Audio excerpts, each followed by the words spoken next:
اللہ وہ ذات ہے جس نے پیدا کیا ہے تم کو کمزوری کی حالت میں، پھر کر دیا ہے کمزوری کے بعد قوی، پھر کر دے گا قوی ہونے کے بعد کمزور اور بوڑھا۔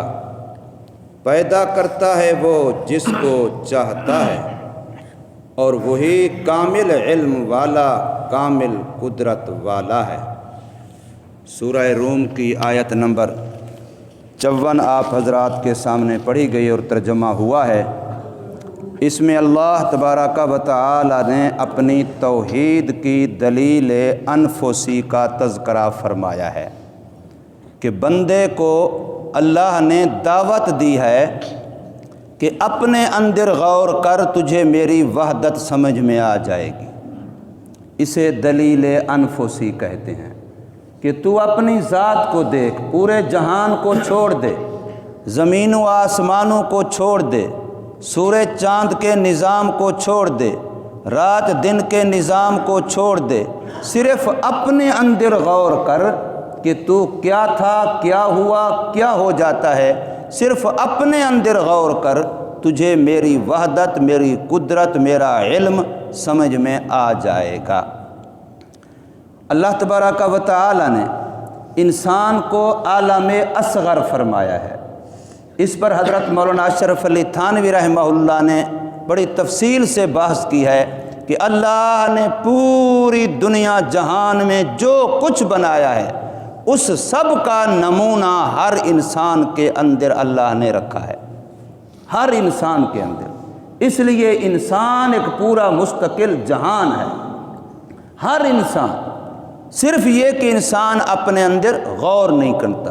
وفی انفسکم افلا تبصرون، اپنی ذاتوں میں کیا نہیں دیکھتے تم؟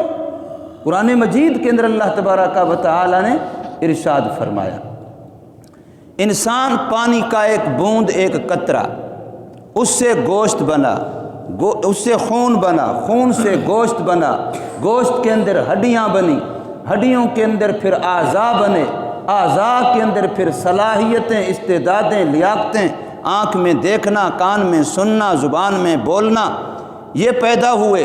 اور پھر جس وقت بندہ ماں کے پیٹ میں 9 مہینے گزار کر کتنا بڑا ایک پورا جہان تیار ہو رہا ہے، لیکن کتنی تنگ جگہ میں، چھوٹی سی بھی فیکٹری کا ایک یونٹ لگانا پڑے تو اس کے لیے بھی کتنی جگہ درکار ہے۔ لیکن اللہ نے ماں کے پیٹ کے اندر کتنی مشینیں انسان کے اندر فٹ کر دی ہیں، کیسا کارخانہ بنایا، کتنی محدود مخصوص تھوڑی سی جگہ میں۔ ثم السبیل یسرا، پھر اللہ نے ماں کے پیٹ سے باہر آنے کا راستہ آسان کر دیا۔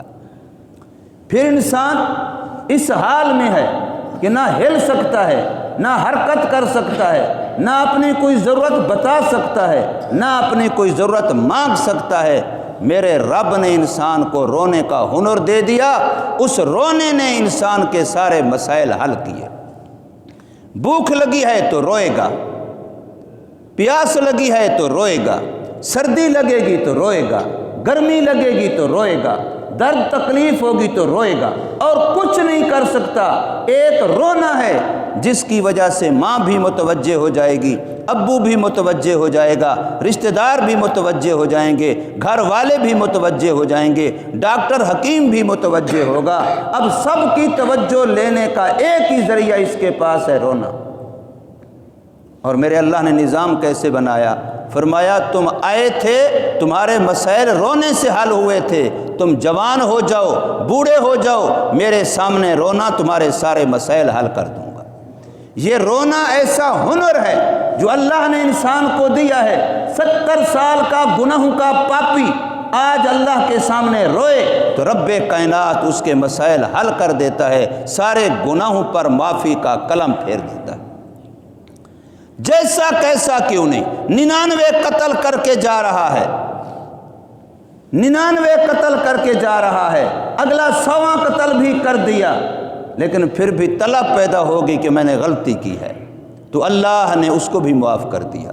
رونا انسان کا ایک ایسا ہنر ہے جو اللہ نے شروع میں دیا ہے، اور یہ آخر تک بھی کام ہونے والا یہی ہے۔ کوئی انسان ہے جیسا کیسا گناہ گار ہے، بندوں کے حقوق مارے، اللہ کے حقوق مارے، فلاں گناہ بھی کیا، فلاں گناہ بھی کیا، اب اللہ کے سامنے رو دیتا ہے۔ تو فرمایا یہ آنکھ سے نکلنے والا ندامت کا آنسو یہ اتنا بڑا ایٹم بم اور اتنی بڑی قوت رکھتا ہے کہ جہنم کی آگ کو بھی بجھا کے رکھ دیتا ہے، خدا کے قہر غضب غصے کو بھی ٹھنڈا کر دیتا ہے۔ یہ اتنا بڑا طاقتور ہے انسان کی آنکھ سے نکلنے والا ندامت کا آنسو۔ اس لیے ایک تو انسان کو شروع میں ماں کے پیٹ سے باہر آتے ہی رونا سکھایا۔ آیا کوئی سوچ سکتا ہے کہ اگر یہ اللہ نہ سکھاتا تو دنیا کی کوئی اور طاقت، کوئی ادارہ، کوئی فرد ہے جو انسان کو اس حالت میں رونا سکھا دیتا؟ کوئی ذریعہ انسان سوچ سکتا ہے کہ میں اس کو رونا کیسے سکھاتا؟ پھر اس کو ماں کے پستان کو یا آج کل کی زبان میں نپل کو چوسنا سکھا دیا کہ وہ اپنی زبان سے، ہونٹوں سے، جبڑوں سے ماں کے پستان کو چوسنا، نپل کو چوسنا سیکھ لیا۔ اب کس نے سکھایا اس کو؟ کوئی ہے دنیا جہان کا ادارہ جو بچے کو یہ بات سکھا سکے؟ یہ میرے اللہ نے سکھایا ہے، اور انہی دو سے اس کی خوراک بھی جا رہی ہے اور اس کی ضروریات کا اظہار بھی ہو رہا ہے۔ تو اللہ نے فرمایا یہ وقت تھا انسان کی کمزوری کا، اب اللہ نے آہستہ آہستہ اس کی تربیت کی۔ وہ رب ہے، وہ آہستہ آہستہ اس کو بڑھا رہا ہے۔ اب یہ جوان ہو گیا ہے، اب یہ طاقتور ہو گیا ہے، اب یہ توانا ہو گیا ہے، اب یہ قوی ہو گیا ہے، اب اس کو بازو کے اندر بھی قوت ہے، ہڈیوں کے اندر بھی طاقت ہے، پٹھوں کے اندر بھی طاقت ہے۔ اب اس کی تک فلک نہیں پڑتی، یہ کبھی ماں باپ کے سامنے آنکھیں نکال رہا ہے، کبھی رشتہ داروں کے سامنے، کبھی بڑوں کے سامنے، کبھی کسی کے سامنے۔ اب یہ سمجھتا ہے کہ سب کچھ ہوں ہی میں، اس کو اپنا ماضی بھول گیا ہے۔ اور پھر فرمایا چند دن کے بعد، جوانی تو چند دن کی ہے، چند دن کے بعد پھر کمزوری آنا شروع ہو جاتی ہے۔ جیسے پہلے تدریجاً بڑھ رہا تھا اب تدریجاً گھٹ رہا ہے، جیسے پہلے صلاحیتوں میں اضافہ ہو رہا تھا، طاقت آ رہی تھی آہستہ آہستہ، بچپن سے لڑکپن کی طرف، لڑکپن سے جوانی کی طرف بڑھوتری ہو رہی تھی، اب دن بدن نیچے جا رہا ہے۔ ایک وقت آتا ہے جیسے پہلے منہ میں دانت نہیں تھے اب بھی منہ میں دانت نہیں رہتے، جیسے پہلے چل نہیں سکتا تھا آج بھی چل نہیں سکتا، جیسے پہلے گلاس پانی کا اٹھا نہیں سکتا تھا آج بھی اٹھا نہیں سکتا۔ بڑھاپے کی اس حالت کو پہنچ جاتا ہے کہ لا یعلم بعد علم شیئا، کہ سب کچھ جاننے کے بعد آج کچھ نہیں جانتا۔ اولاد سامنے کھڑی ہے، وہ جی ابو پہچان نہیں رہے۔ ایک وقت ایسا آتا ہے جیسے بچپن میں تھا کسی کو نہیں پہچانتا تھا، ماں کے پیٹ سے باہر آنے کے بعد آج بھی ایسا حال ہو جاتا ہے بڑھاپے میں۔ ایک نہیں کئی نظائر ہیں معاشرے میں کہ نہیں پہچان رہا، بھائی کھڑا ہے، بیوی کھڑی ہے، بیٹی ہے، بیٹا ہے، سارے کھڑے ہیں، ابو ابو کہہ رہے ہیں، بھائی بھائی کہہ رہے ہیں، مجھے پہچانا پوچھ رہے ہیں، لیکن آگے سے کچھ نہیں ہے۔ تو فرمایا تیرا ماضی بھی ضعف تھا، تیرا مستقبل بھی ضعف ہے، درمیان میں چند دن تیرے اوپر جوانی کے آئے اور تو اپنا ماضی بھی بھول گیا، اپنا مستقبل بھی بھول گیا، دونوں طرف سے تو غافل ہو گیا، لاپرواہ ہو گیا۔ تو اللہ نے اسی کا نقشہ کھینچا ہے کہ بتا یہ حالتوں کا تغیر و تبدل میرے علاوہ کون کر سکتا ہے؟ اللہ الذی، اللہ وہ ذات ہے جس نے پیدا کیا ہے تم کو من ضعف، کمزوری کی حالت میں، کمزور سے پیدا کیا، کمزوری کی حالت میں پیدا کیا، ثم جعل من بعد ضعف قوہ، پھر اللہ نے کر دی کمزوری کے بعد قوت، پھر طاقت آتی جا رہی ہے، جوں جوں دن بڑھتے جا رہے ہیں، بچہ جی جوان ہو رہا ہے، بڑا ہو رہا ہے، لیکن بڑا ہونے والا بھی قبر کے قریب ہو رہا ہے، جو جو دن گزر رہا ہے زندگی کا وہ دن کم ہو رہا ہے، قبر کے قریب ہو رہا ہے۔